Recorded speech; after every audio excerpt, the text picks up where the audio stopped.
States continue to reform laws around cannabis. In 2018, 2 other states had legalized cannabis for adult use purposes. In Vermont, legalization occurred via legislators rather than the typical ballot initiatives. A first in the nation.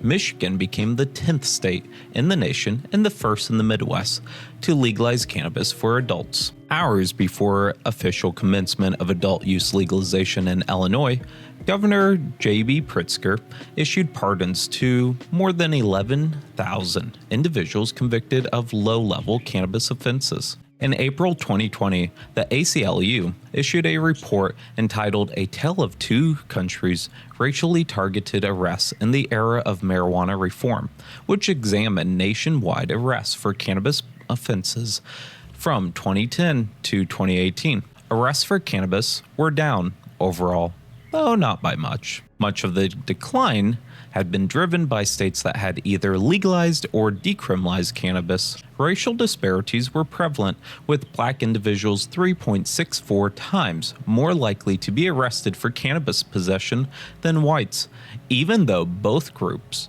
use cannabis at similar rates. States that had legalized cannabis had lower rates of disparities than states where cannabis remained illegal. The authors declared, "This report should be the final nail in the coffin for the inane war on marijuana, and sound yet another abolition knell for this country's 45-year drug prohibition charade." States continued to legalize cannabis. In Arizona, a margin of 60% of voters passed legislation that legalized the possession and use of 1 ounce or less of cannabis. In New Jersey, by a margin of 67%, voters overwhelmingly legalized cannabis for adult use purposes. 57% of Montana voters passed legislation that legalized cannabis for adult use purposes. In South Dakota, 54% of voters amended the state's constitution to legalize cannabis for adult use purposes.